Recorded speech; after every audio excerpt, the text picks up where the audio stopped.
Benarkah mengenalkan matematika pada anak sejak TK akan berdampak pada kemampuan siswa di bidang sains dan teknologi? Kami bahas bersama Wakil Ketua Komisi 10 DPR RI yang membidangi pendidikan, Ibu Esti Wijayanti, dan juga bergabung pemerhati pendidikan anak yang juga Dewan Pakar Federasi Serikat Guru Indonesia atau FSGI, Retno Listiarti.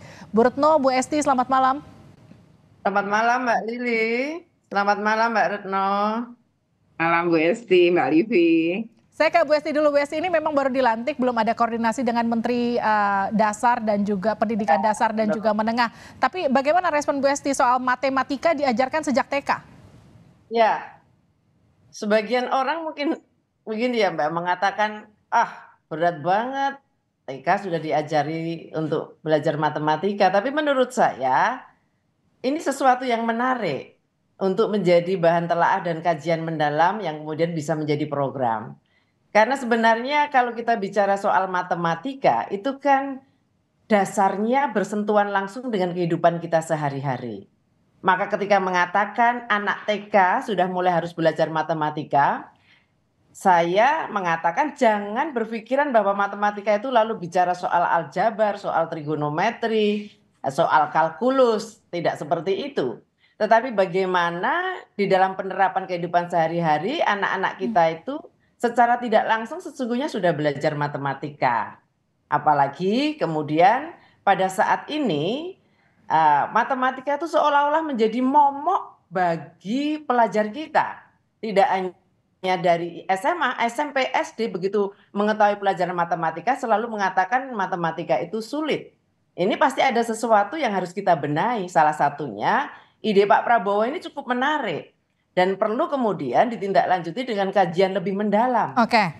Itu harus dilakukan di tingkat TK. Baik. Harus seperti apa bentuknya, materinya harus seperti apa. Begitu Mbak Livi. Baik Mbak Esti, saya ke Mbak Retno. Mbak Retno, kalau melihat kondisi anak-anak TK yang kemudian sekarang kan penerapannya baca tulis saja belum wajib untuk masuk ke SD. Ini matematika bahkan sudah kemudian akan diwajibkan. Menurut Mbak Retno, mana yang sebetulnya diwajibkan seharusnya, baca tulis dulu atau matematika dulu untuk anak-anak TK? Iya, sebenarnya kalau kita berbicara matematika yang dimaksud, mungkin masyarakat mengenalnya dengan kata berhitung gitu ya secara awam. Dan saya sebenarnya sepakat dengan Bu Esti bahwa sebenarnya anak-anak itu sejak bayi gitu ya, atau setidaknya di umur 2 tahun itu ketika dia mulai bicara, itu sebenarnya dia sudah kemudian mengenal matematika. Dan biasanya orang tuanya tuh bentuknya mengenal huruf ngitung 1 sampai 10 misalnya. Nah, sebenarnya itu pembelajaran yang kita harus ngelihat juga beban itu apakah anak senang atau tidak dan pada tahap yang mana. Jadi kita nggak bisa maksain gitu ya. Nah makanya tadi ketika mengenalkan matematika itu sebenarnya kalau ngelihat kurikulum Merdeka sekarang sebenarnya sejalan. Karena di kurikulum Merdeka itu kan literasi, numerik. Nah numerik itu kan diantaranya sebenarnya matematika. Dan selama ini matematika menjadi momok, terus orang juga menjadi takut, itu karena sebenarnya cara pandang dan cara ngajarinnya yang keliru. Oke. Salah satunya adalah menghafal gitu ya Mbak. Nah, sebenarnya yang harus dibangun adalah logika berpikir dari matematika, bukan menghafal rumus dan angka. Jadi kalau menurut Mbak Retno untuk level anak TK, mana yang lebih dulu diprioritaskan? Pertama sebenarnya bahasa ya. Jadi berkomunikasi, sosialisasi itu kan anak TK itu ya. Lalu yang kedua nanti dia mulai belajar berhitung. Nah, berhitungnya anak TK itu kan berbeda. Biasa dia pakai objek benda. Jadi kalau di TK nggak boleh menulis untuk matematika. Misalnya 1 tambah 1 sama dengan 2 itu sebaiknya tidak bisa digunakan seperti itu. Dan di kurikulum Merdeka sekarang itu sebenarnya ada ketentuan. Jadi kalau dia itu berada di TKA dengan TKB, itu ada ketentuan hitungan. Jadi guru nggak boleh ngajarin angka di atas 10 gitu untuk TKA misalnya. Nah, nanti baru masuk ke angka 11 ketika dia berada di TKB. Baik. Jadi pendalamannya adalah bagaimana mengenal logika-logika angka dari 1 sampai 10 ini gitu. Nah, ini yang menurut saya tadi kan disebutkan oleh Pak Muti pendekatan. Nah, ini jadi PR berat karena memang banyak guru gitu punya pendekatannya akhirnya jatuhnya hafalan, makanya jadi nulis tadi.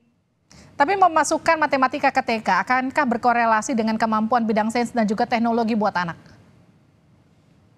Bisa, karena sebenarnya matematika itu membangun logika berpikir.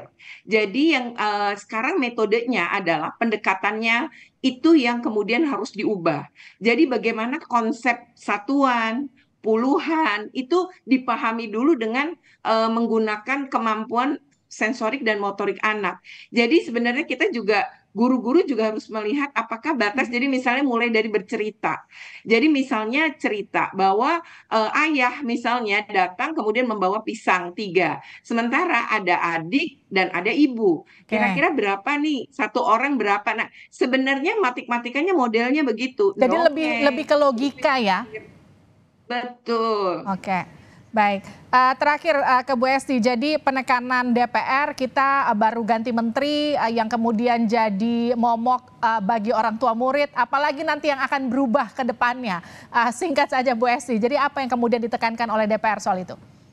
Ya, saya kira untuk DPR kami concern dengan melihat catatan-catatan di periode yang kemarin, apa saja yang masih menjadi PR bagi kita. Bagaimana pelaksanaan kurikulum merdeka, bagaimana apa kendalanya, lalu kekurangannya apa. Lalu kemudian bicara soal matematika bagi fungsi ke depan untuk pengenalan lebih kuat mengenai sains dan teknologi, saya kira itu menjadi hal baru yang perlu kita pikirkan meskipun di kurikulum merdeka itu sudah ada, Mbak Livi. Sehingga kalau ini kemudian ada ide penguatan terkait dengan hal itu, berarti apa? Kita rencanakan dengan matang, pengenalan sesuai dengan umur anak.